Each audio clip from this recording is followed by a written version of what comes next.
Que el Señor les bendiga. Soy el pastor Edgar Benítez, también estudiante de cuarto año de la Universidad Luterana Salvadoreña. En esta oportunidad quiero hablarles del pecado de la avaricia. Para eso voy a ocupar como base una lectura que se encuentra en el Evangelio según San Lucas, capítulo 12, versículo 15, en donde Jesús hablando dijo: «Tengan cuidado», advirtió a la gente, «absténganse de toda avaricia. La vida de una persona no depende de la abundancia de sus bienes».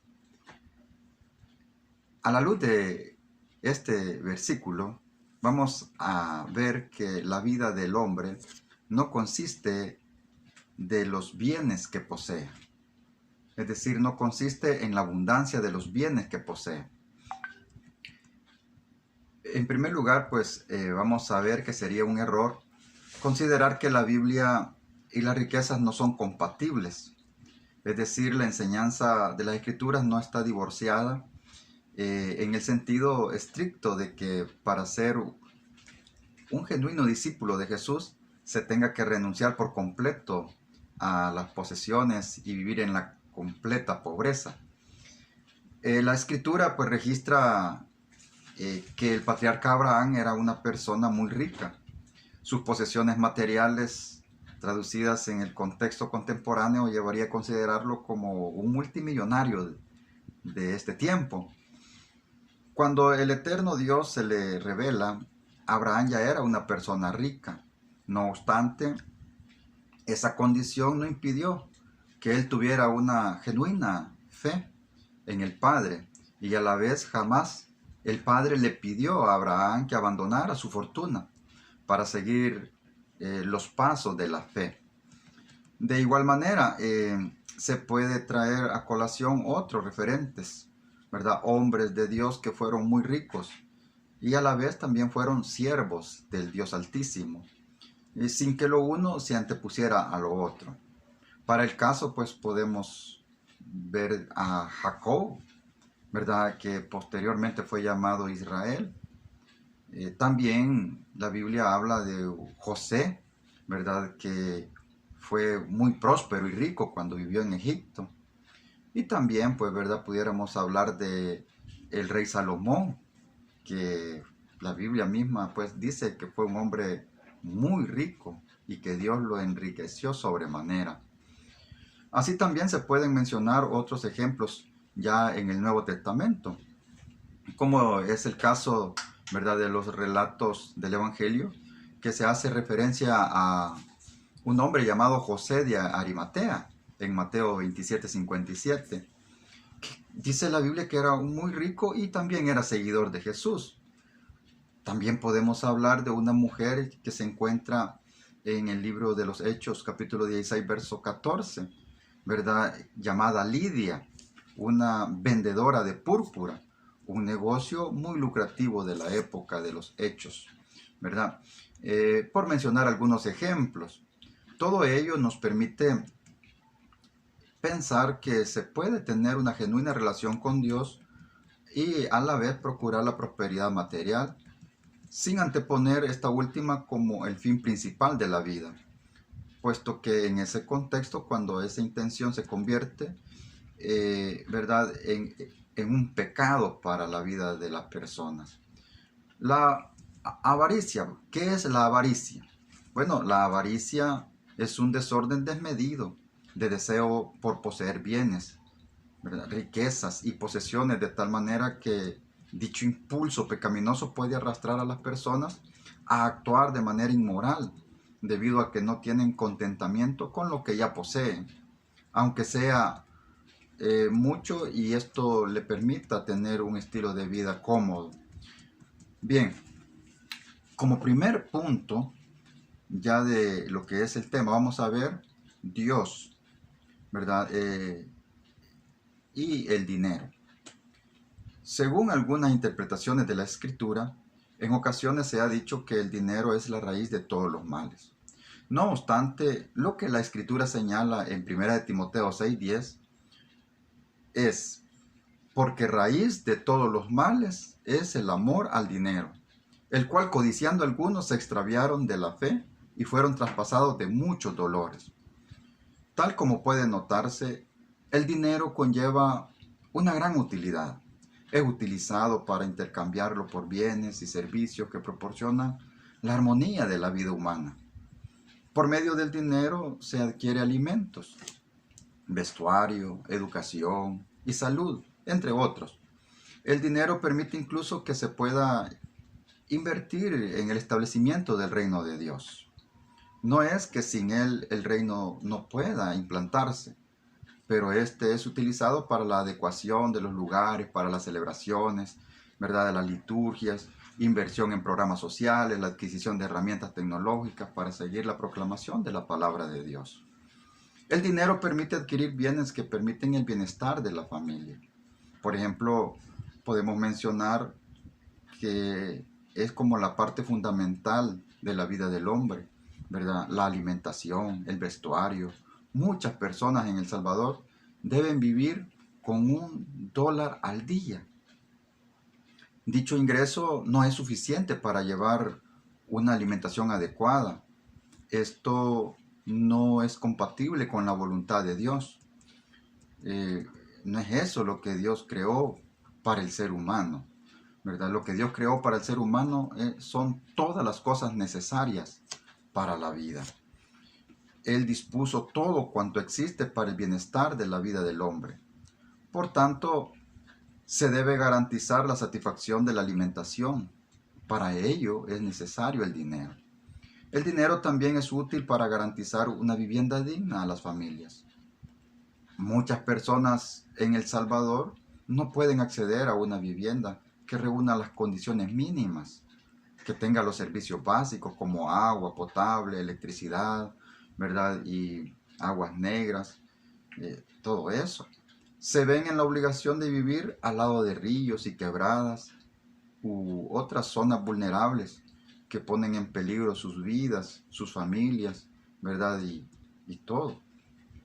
Durante el ministerio de Jesús, el relato del Evangelio señala que dentro del grupo de seguidores de Jesús existía un discípulo que fungía como tesorero.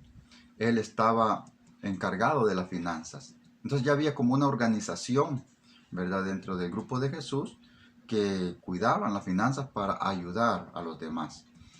Ahora bien, como segundo punto vamos a ver el deseo desmedido de adquirir posesiones y riquezas.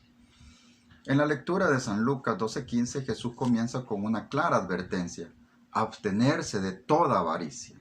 La advertencia surge posteriormente a que alguien de entre la multitud le pidiera ayuda para que uno de sus hermanos compartiera la herencia.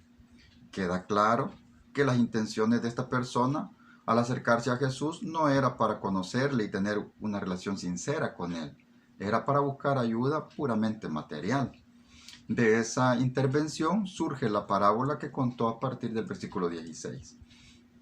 El relato trata de un hombre que, siendo rico, su terreno produjo mucho más, convirtiéndolo en una persona más rica de lo que era. Al ver la abundancia de bienes, se puso a pensar en qué hacer al respecto. Entonces, de esa manera, el rico siempre se sentirá satisfecho si tiene más que otro. Y es una constante competencia con los otros. Ocurre lo mismo cuando una persona tiene un deseo desmedido por poseer cosas o riquezas. Es así como llega a sentir avaricia y por ende incurrir en ese pensamiento pecaminoso. ¿Qué ocurre con la avaricia en la vida del hombre? Esta tiene muchas consecuencias y otras actitudes pecaminosas. Además de relacionarse con comportamientos inmorales, es causa de guerras, de corrupción, traiciones y delitos, estafas, robos, asesinatos y mentiras. El codicioso casi siempre se beneficia a costa del resto de la población. Bueno, y hablando de comportamientos inmorales, muchas personas renuncian a sus principios por el deseo de tener posesiones o riquezas. Venden su integridad, acuden a la prostitución, al engaño, estafa, ¿verdad? Entre otros. Aquí en El Salvador, la avaricia ha producido numerosos escándalos de corrupción. principalmente en funcionarios públicos. Han producido desfalcos al erario, funcionarios que terminaron quedándose con dinero que estaba destinado a la ayuda social, sin importar el dolor y el sufrimiento del prójimo. Cegados por la codicia, no repararon en la necesidad ajena. La Biblia señala, pero los que quieren enriquecerse caen en tentación, ¿verdad? Caen en tentación. Se hunden los hombres en destrucción y perdición. No deben entenderse que el solo hecho de ser rico ya sea algo pecaminoso, puesto que el versículo 10 lo aclara, porque raíz de todos los males es el amor al dinero, el cual codiciando algunos se extraviaron de la fe y fueron traspasados de muchos dolores. Podemos entender que a causa de la avaricia y por ende codicia, se producen asaltos, robos, se quita la vida al inocente. Por la avaricia se producen en nuestro país las extorsiones, las estafas. Cabe señalar que la parábola en San Lucas 12, versículo 21, termina diciendo Jesús: así le sucede al que acumula riquezas para sí mismo, en vez de ser rico delante de Dios. Entonces queda claro que el pecado de este hombre consistió en el egoísmo y la avaricia. Lo correcto era el ver que tenía mucho, ¿verdad?, compartir con el necesitado, pero su actitud de avaricia lo cegó de tal manera que no consideró esa posibilidad. Seguramente, si hubiese leído Proverbios 12:26, su conducta hubiera sido diferente. Hay quien todo el día codicia, pero el justo da y no detiene su mano. Ahora, como punto número 3, vamos a ver la actitud correcta ante las posesiones y las riquezas. Siendo que la avaricia es un deseo desmedido de acumular posesiones y riquezas, y que eso lleva a otras personas, ¿verdad?, a caer en faltas de pecado. La Biblia muestra cuál debe ser la actitud correcta ante las posesiones y la riqueza. Jesús habló sobre cómo el dinero y las posesiones afectan a las personas y cómo usar el dinero para el bien de los demás. En primer lugar, podemos encontrar el consejo de la palabra en Mateo 5:42. Al que te pida, dale, dice el Señor, y al que quiera tomar de ti prestado, no se lo rehuses. Podemos notar que el consejo es muy contrario a la práctica de la avaricia y codicia también. En lugar de acumular y poseer, se debe repartir y compartir lo que se tiene. Otro aspecto importante que nos puede librar de la avaricia es el contentamiento. En San Lucas 3:14 dice la palabra del Señor. También le preguntaron unos soldados diciendo: ¿y nosotros qué haremos? Les dijo: no hagáis extorsión a nadie, ni calumniéis, y contentaos con vuestro salario. Se puede notar que la extorsión era una práctica común dentro de los soldados romanos. Seguramente Jesús conocía muy bien ese hecho. Esa práctica provenía de una falta de contentamiento de lo que se tenía, y esa falta de contentamiento era el resultado de esa práctica pecaminosa. No os hagáis tesoros en la tierra, dice la bendita palabra de Dios. Pero nuevamente es importante señalar que no se refiere a que el ser humano no debe poseer riquezas y posesiones. Continúa el versículo: donde la polilla y el orín corrompen, y donde ladrones minan y hurtan, sino haceos tesoros en el cielo, donde ni la polilla ni el orín corrompen, y donde ladrones no minan ni hurtan. Porque donde esté vuestro tesoro, allí estará también vuestro corazón. Esta última parte termina aclarando acerca de dónde poner nuestro profundo interés. ¿Qué ocupa el primer lugar en nuestro ser? ¿El deseo de poseer cosas y dinero? A eso se refiere esta porción de la Escritura. Que el Señor le bendiga, que el Señor, pues, ¿verdad?, haga que esta palabra, ¿verdad?, pueda cambiar nuestra conducta, nuestro comportamiento. El salmista David decía en el Salmo 119:36: inclina mi corazón a tus testimonios y no a la avaricia. Esa es la súplica del salmista, que esa sea la súplica de su corazón. Que el Señor le bendiga y tenga un excelente día.